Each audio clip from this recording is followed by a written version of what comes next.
It was like a what? Ain't no way. I can't have no fibroids. Since when? Here we go! It's my time to rise. It's my time to shine.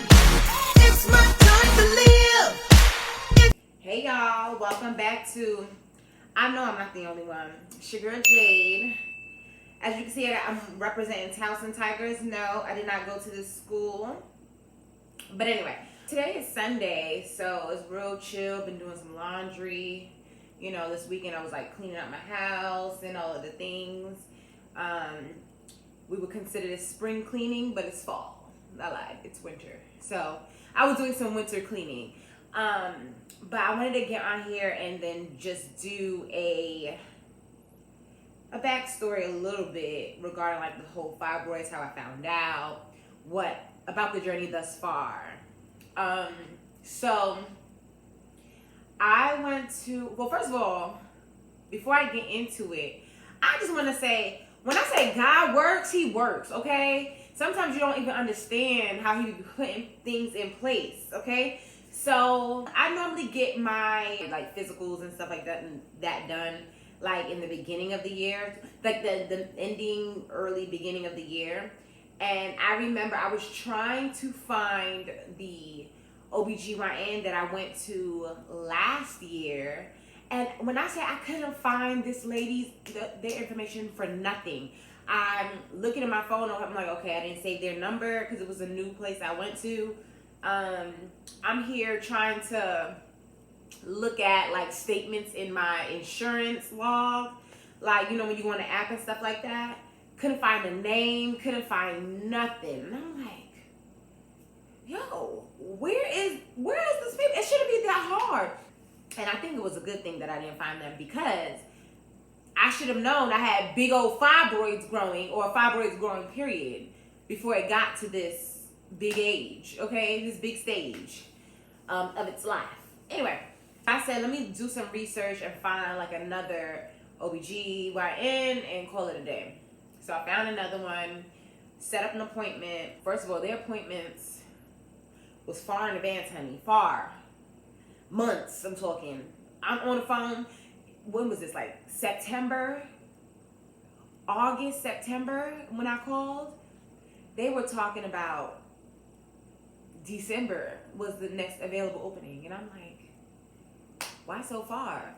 So, but the beautiful thing is, as I'm talking to her, she's trying to like open up the schedules and look at the schedules. And it's like a few people in that practice. So she was even looking for another doctor and things like that to see if they had any availability and stuff like that. So pretty much while I'm on the phone, there was no availability for no doctors like within the next 2 weeks, right? Everything was like months later.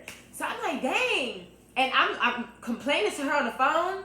And I'm happy that I be complaining, okay? Because I'm like, dang, really? Like, dang, nothing? You know? And as I'm doing all of that, she said, wait, something just opened up. And then there was an appointment in like a week and a half, 2 weeks. So I'm like, oh, thank you, God. Thank you, God. So I set that up, did my appointment. You know, they wanted me to come back after I got my blood results and everything. Everything was fine, normal, everything's good. But then I got my blood results and stuff like that. So when I went again, it was a different lady, a different doctor that came in. And I was, you know, I'm all for like power people. I was like doing the black thing, you know what I mean? The one before it was an all black place, like an all doctor's office. So I'm like, I'm with my people, you know, because they don't, you know what I'm saying? They find things out. So when I went to this people, one lady, she was like black, she like mixed. But when I went back to talk about like the results and all of the things, this lady was like Chinese. Asian, sorry, let me say that, Asian. So she went over my results. She said, hey, your blood, have you ever heard like your iron is low and things like that? And I'm like, yeah, you know, my doctor told me my iron was low. She told me to take some iron supplements. I was taking it. Then I stopped. So I stopped taking it. And she was like, yeah, well, the normal person's iron or blood levels or whatever is a 12 count and you're at 8. So I'm like, oh, okay. I guess I gotta get back on the tablets. Like, and she was like, you could do that. However, I think we need to do like the iron transfusion, and just see how your body regulates with that and all that stuff. I'm like, okay, fine, whatever. But then she's like, okay, let me just do like an actual, another exam, stuff like that. When I said this lady pushed down my stomach and stuff, she's like, oh, you have fibroids. I'm like, I do. She's like, yeah. And she's like feeling, and she's like, yeah, they're pretty big too. I'm like, really? So she was like, yeah, you never heard you had fibroids or anything like that? I said, hearing it is not like a, oh my God, I'm not nervous or anything because my mom had fibroids. So it's just, part of the bloodline, I guess. So yeah, I wasn't like nervous hearing the name or anything like that, but it just surprised me that the fact that she's telling me I have big fibroids and I've never heard years before that I had fibroids. You know what I mean? I feel like if you would have known that you had it and it was growing, you would have had a better feeling or reaction. But because I didn't know, it was like a what? Ain't no way. I can't have no fibroids. Since when? You know what I'm saying? So she was like, okay, she wanted me to set up an appointment for the hemoglobin department. That way we can get like a better view and get like measurements and things like that. Ended up doing that, and these things is huge. Well, one of them is huge. Both of them is huge, but one of them is bigger than the other. So one is like the size of a baby's head. That's how big it is. So yeah, did that. She went over the results, went over like the next steps, right? So she was saying you can get it like actual surgery, which she recommends doing the incisions instead of like the myomectomy, which kind of is like a C-section type of surgery, right? They cut you down below, pull it out, and all the things. She said the incisions work it's try and true, right? And things like that. So she said she's gonna do the referral for the surgeon, and I can have a conversation with him, because then again, I'm for the little incisions, okay? I've never had surgery. I've never been cut open, never been put to sleep, none of that stuff. So having surgery kind of freaks me out, like I said in a video prior. But yeah, like, and I told her I'm trying to do like the holistic way right now to try and shrink them. So I took chicken out my diet. And by that time it was only like a couple of days, maybe a week, nothing more than that. But I've continued that since. So I haven't had chicken in a while. And then I started drinking this like drink that's supposed to help shrink, so by the time I have my appointment with the surgeon, I could see if it shrunk. So fingers crossed with that. But I am probably going to do no meat, like just vegetables and fruit type of diet or something, fast, whatever, I don't know. When I had my appointment with her, she went over the different options that I had and all of the things and what she recommends and all of the stuff. So I'm like, okay, thanks. And then she also told me I needed to set up an MRI appointment. That way they can get like a full scan of my abdominal pelvic area, just to see, is it just these two big ones or is there little ones around as well? I went to do my iron. First of all, I'm thinking it's like a 1, 2, 3. Again, I don't need to go to the hospital. I'm pretty healthy for the most part. So yeah, I went and did that. First of all, the iron going in was hella cold. It took 4 hours because, they got to put a test batch that's like diluted to see how your body reacts, to make sure everything's smoothly, you don't break out or anything like that. And once that happens, and they watch you for like an hour, and then they give you the actual bag of iron. And then you get to go on your way. The MRI appointment was something crazy because I had to end up doing it twice because the first time I couldn't do it for real. So I've never had an MRI scan or anything, like I said. So I go in, I'm thinking it's like a 20 minutes, nothing too big, take little pictures in a little machine thing. I go in, first of all, then the guy was just like, oh, I gotta give you a needle and stuff. And I don't like needles. I'm getting more accustomed to it now, these past 2-3 years. But me and needles are not really best friends, you know? So when he told me I had to get a needle, I said, a needle for what? What? Aren't I just going in the machine? What do you need to have a needle for? So pretty much with the needle, it helps, it kind of like puts dye. So when they take the pictures, it kind of like illuminates what they need to see, if that makes sense. Okay, whatever. So we did it in the machine. I'm in the machine. Music's playing. He's talking to me in this little headset stuff. Everything's fine. But I didn't know I had to be there for like 45 minutes on my back. Like, I'm now getting accustomed to these fibroids. I don't know if it's, you know how your body really like, your body and our mind be crazy. When you know you got something or something's going on, that's when you really pay attention to like pain and things like that. Because I swear before this, I wasn't having no pain. I didn't even know I had fibroids. I wasn't bothered. Everything was moving smoothly. Every day was regular, right? My stomach started to grow out of nowhere. I swear, it was like, I'm not gonna act like I had a flat stomach, like 4 packs, and I ain't had all that. But I swear it was just like a little pudge, big pudge next week. Like, you know what I'm saying? It was just weird. I don't know.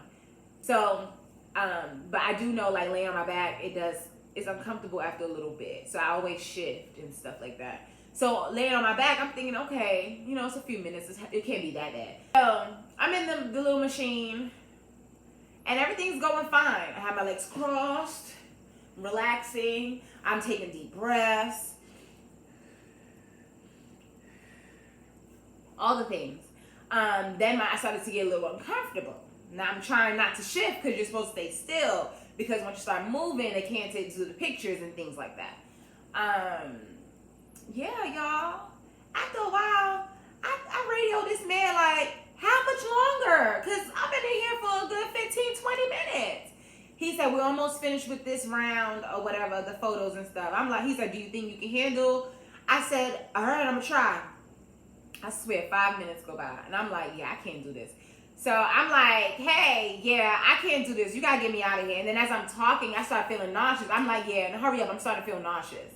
So I get out or whatever, and I'm like, so now what? What does this mean? Do I go back? Like what? And he was like, no, that means you have to set up another appointment. And yeah, we're going to have to just do it all over from the beginning. And I'm like, the beginning? We ain't get nothing? You can't say nothing? He's like, no, that's not how it works, blah, blah, blah. So I'm frustrated. I leave, go get dressed. I'm like crying in the room, but I'm not crying because I'm in pain. Like, yeah, I was in pain, but I'm crying because I'm frustrated that like I have to come back and I got to start over from the beginning as if I ain't do nothing this far. I at least did like 20 minutes, it felt like. So I called my mom crying, and she's like, what's wrong? You okay? Are you in pain? So I'm telling her everything. And I think that kind of scared her. So she started looking at like herbalists, like all of the things. And I'm just like, I got off the phone with her, I got dressed, got out of there, set up another appointment for like that Friday. And the guy was like, maybe you need to take like pain meds before going. And I'm like, yeah, I'm gonna have to, because I'm not gonna keep coming back here for the fun of it. Like, you know, I gotta get this out the way. So yeah, so when I spoke to my mom again the following couple of hours after, I was like, yeah, Mom, I want you to know I'm not in pain. Like, I was in pain, but I'm not in pain. I wasn't just crying for that. I was crying because I was just frustrated about all of the things. So it was just all the emotions wrapped up in one. And she's like, oh, okay. But she's like, well, I found a herbalist anyway, blah, blah, blah. You know, and she was telling me how much these pills were. It was like $900. I'm like, Mom, no, it's not that deep. Okay, Mom. Like, you know, got off the phone with her. This whole thing has been an experience, okay? I've been getting needles like nothing. Been popping pills, because I was taking pain meds. I'm one where if I have a bad headache, I'm not taking pills for it. Even if it's like excruciating. I will drink some water and go lay down. Like, that's just me, right? So when I'm popping pills, people know like, oh, yeah, she's really like in pain or something.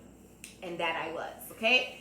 So I've been popping pills and all that stuff. Anyway, so fast forward to the day with MRI scan again. And I really have like a beautiful village. I had people wanting to show up. My mom said I would drive down, come with you. One of my good friends out here, she was like, I'll come with you. My boyfriend, all of the things. So my boyfriend ended up coming with me, and it was late, y'all. This appointment was late because it was in the hospital. So when they gave me the time, it was like 9:45, 9:50, and I'm like, dang. Like, I know it's a hospital, but y'all don't close, huh?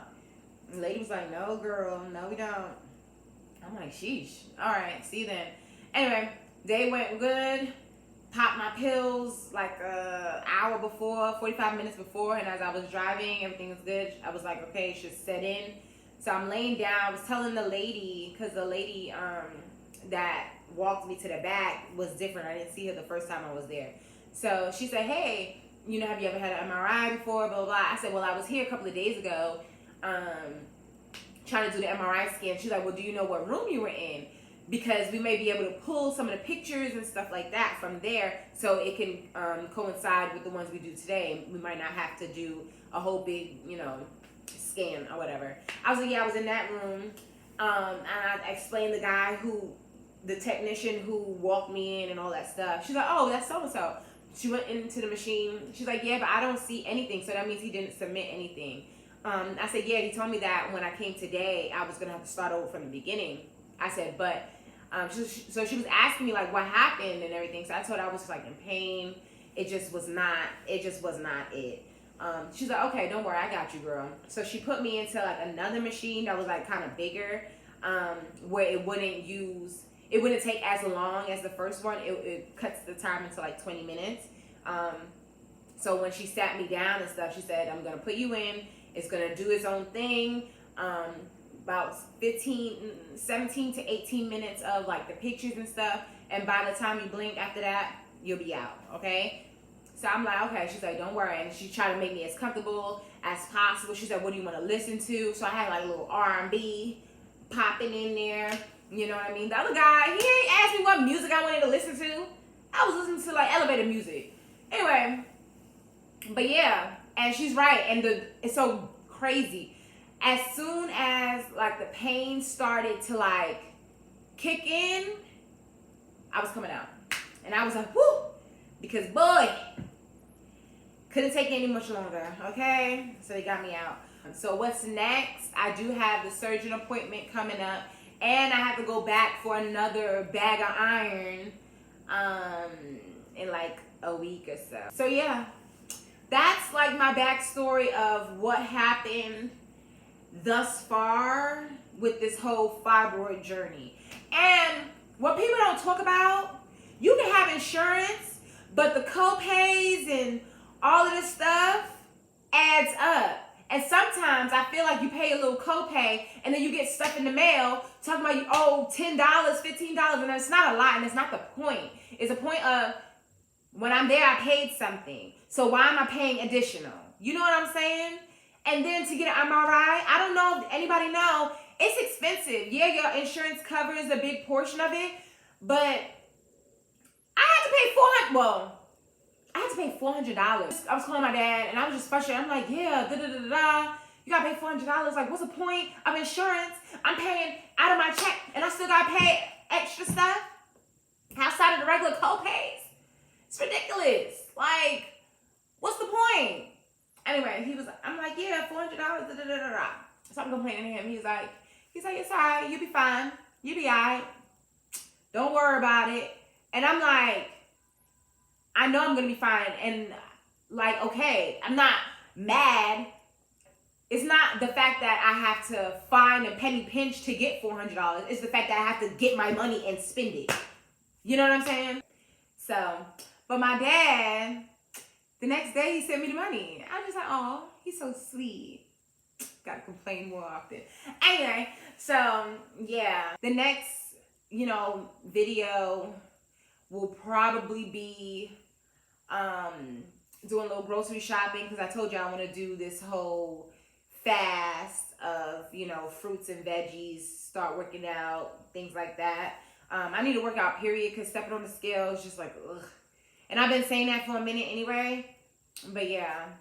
So yeah, talk to y'all later when you come back to. I know I'm not the only one. I like saying that. Yeah. All right. Bye, y'all.